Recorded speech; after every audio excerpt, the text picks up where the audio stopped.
ക്രിസ്തുയേശുവിൽ എല്ലാ പ്രിയപ്പെട്ടവർക്കും വന്ദനം. ഞാനിപ്പോൾ ഇവിടെ നിൽക്കുന്നത് ദൈവവചനപ്രകാരം വളരെയധികം പ്രാധാന്യമുള്ളൊരു സ്ഥലത്താണ് ഞാനിപ്പോൾ ആയിരിക്കുന്നത്. നമുക്കറിയാം, അപ്പോസ്തല പ്രവൃത്തികൾ വായിക്കുമ്പോൾ അതിൻ്റെ 27, 28 അധ്യായങ്ങളൊക്കെ വായിക്കുമ്പോൾ നമുക്ക് കാണാൻ സാധിക്കും അപ്പോസ്തലനായ പൗലോസിനെ ഇറ്റലിയിലേക്ക് പോകണമെന്ന കൽപ്പനയുണ്ടായി. ആ കൽപ്പന പ്രകാരം ഷിപ്പിൽ കയറി ഇറ്റലിയിലേക്ക് യാത്ര പുറപ്പെട്ടു. അങ്ങനെ യാത്ര പുറപ്പെട്ട് വളരെയധികം പ്രതികൂലങ്ങൾ ആ യാത്രയിൽ ഉണ്ടായിരുന്ന എല്ലാവരുടെയും ജീവിതത്തിൽ സംഭവിച്ചു. ആ പ്രതികൂലങ്ങൾ മധ്യത്തിൽ പലപ്പോഴും യാത്രയിൽ ഉണ്ടായിരുന്നവരൊക്കെ തകർന്നു പോകും എന്നുള്ള സാഹചര്യത്തിലൊക്കെ കടന്നുപോയി. എങ്കിലും പൗലോസ് അവരെ ഉറപ്പിച്ചു. കർത്താവിൻ്റെ ദൂതൻ രാത്രിയിൽ പൗലോസിനോട് സംസാരിക്കുകയും നശിക്കത്തില്ല, നീ കൈസറുടെ മുമ്പിൽ നിൽക്കേണ്ടതാകുന്നു എന്നുള്ള ദൈവശബ്ദം കേൾക്കുകയും മറ്റുള്ളവർക്ക് പൗലോസ് ഉറപ്പ് കൊടുക്കുകയും വളരെ ദിവസങ്ങളായി ഭക്ഷണം കഴിക്കാതിരുന്നവർ അവരുടെ മുമ്പിൽ പൗലോസ് ഭക്ഷണമെടുത്ത് പ്രാർത്ഥിച്ച് കഴിക്കുകയും മറ്റുള്ളവരോട് കഴിക്കാൻ നിർബന്ധിക്കുകയും ചെയ്തു. അങ്ങനെ അവരും ഭക്ഷണം കഴിച്ചു. പല പ്രതികൂല സാഹചര്യങ്ങളിൽ അവരുടെ യാത്രയിലുണ്ടായി. ആ യാത്ര അവിടെ വന്ന് അവസാനിച്ചത് ഞാൻ നിൽക്കുന്ന ഈ ഭാഗത്താണ്. ഞാൻ നിൽക്കുന്ന മാൾട്ട ദ്വീപിലാണ്. ഈ ഭാഗത്താണ് അവരുടെ ഷിപ്പ് വന്ന് ചേർന്നത്. ഇവിടെ ഇറങ്ങിയപ്പോൾ 28-ാം അധ്യായത്തിൽ നമുക്ക് കാണാൻ സാധിക്കും. അപ്പോസ്തല പ്രവൃത്തികൾ അതിൻ്റെ 28-ാം അധ്യായത്തിൽ നമുക്ക് കാണാൻ സാധിക്കും, രക്ഷപ്പെട്ട ശേഷം ദ്വീപിൻ്റെ പേർ മാൾട്ട മെലിത്ത എന്ന് ഞങ്ങൾ ഗ്രഹിച്ചു. അവർ രക്ഷപ്പെട്ട ആ ദ്വീപിലാണ് ഇപ്പോൾ ഞാൻ ആയിരിക്കുന്നത്. അവരുടെ സാധനങ്ങളെല്ലാം യാത്രയിൽ ഭക്ഷണം കഴിച്ചതിന് ശേഷം സാധനങ്ങളെല്ലാം എടുത്ത് കടലിൽ കളയേണ്ടതായിട്ട് വന്നു. എല്ലാം നഷ്ടപ്പെട്ടു. പക്ഷെങ്കിൽ ആർക്കും 276 പേർക്കും ഒരു പോറൽ പോലും ഏൽക്കാതെ സ്വർഗത്തിലെ ദൈവം അവരെ ഈ ദേശത്തേക്ക് അവരെ എത്തിച്ചു.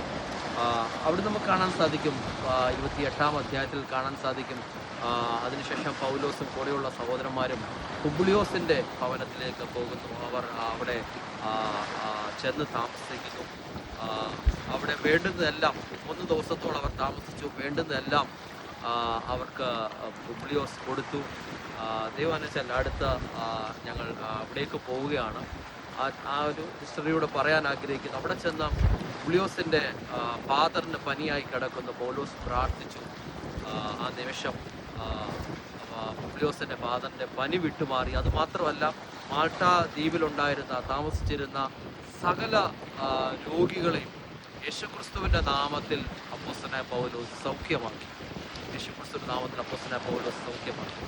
അതുമാത്രമല്ല, അവർക്ക് തിരിച്ച് യാത്ര തിരിക്കുമ്പോൾ ആ തണുപ്പ് മാസം ഏകദേശം 3 മാസത്തോളം അവർ ഈ പ്രദേശത്ത് താമസിച്ചു.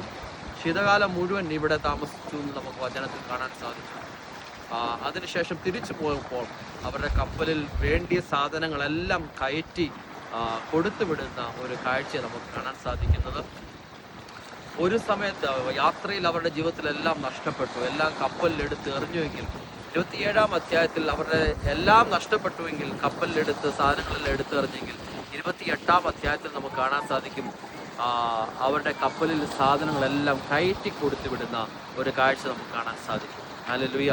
ഞാൻ എന്നെ ശ്രദ്ധിക്കുന്ന പ്രിയപ്പെട്ടവരോട് പറയട്ടെ, നിങ്ങളുടെ ജീവിതത്തിൽ എന്തെങ്കിലും സുവിശേഷ നിമിത്തം നഷ്ടപ്പെട്ടിട്ടുണ്ടെങ്കിൽ, യേശുക്രിസ്തു നിമിത്തം എന്തെങ്കിലും ജീവിതത്തിൽ നഷ്ടപ്പെട്ടിട്ടുണ്ടെങ്കിൽ അതിന് 100 മടങ്ങായിട്ട് തിരികെ തരുന്ന, മടക്കി തരുന്ന നല്ലൊരു ദൈവമുണ്ട്. ആരെങ്കിലും ഏതെങ്കിലും ഭാരത്തോടെയോ പ്രയാസത്തോടെയോ വിഷമത്തോടെയോ ആയിരിക്കുന്നെങ്കിൽ ഇന്ന് ഒരു വാക്ക് ഞാൻ നിങ്ങൾക്ക് വേണ്ടി പ്രാർത്ഥിക്കാം. നിങ്ങളുടെ ജീവിതത്തിൽ നഷ്ടപ്പെട്ടത് മടക്കി തരും. ജീവിതത്തിൽ നഷ്ടപ്പെട്ടത് ഏതൊക്കെയാണോ സമയമാണ്, ഏത് സാഹചര്യങ്ങളിലൂടെ കടന്നുപോയി നിങ്ങൾ നഷ്ടപ്പെട്ടാൽ സ്വർഗത്തിലെ ദൈവം നിങ്ങളുടെ ജീവിതത്തിൽ മടക്കി തരുവാൻ ശക്തനാണ്. ഒരു വാക്ക് പ്രാർത്ഥിക്കാൻ പോവുക. പിതാവേ, യേശുവിൻ്റെ നാമത്തിൽ പ്രാർത്ഥിക്കുന്നു. ഇന്ന് എന്നെ ശ്രദ്ധിക്കുന്ന പ്രിയപ്പെട്ടവർക്ക് വേണ്ടി ഞാൻ പ്രാർത്ഥിക്കുന്നു. ഇവരുടെ ജീവിതത്തിൽ നഷ്ടപ്പെട്ടത് മടങ്ങി ലഭിക്കട്ടെ.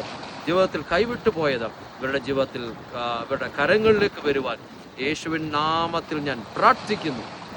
സ്വർഗത്തിലെ ദൈവം അത് ചെയ്തതിനായിട്ട് സ്തോത്രം. പ്രാർത്ഥന കേട്ടതിനായിട്ട് നന്ദി. യേശുക്രിസ്തു നാമത്തിൽ പിതാവേ, ആമേൻ. ആമേൻ. കർത്താവായ യേശുക്രിസ്തു നിങ്ങളെ ഏവരെയും ധാരാളമായി അനുഗ്രഹിക്കട്ടെ. God bless you.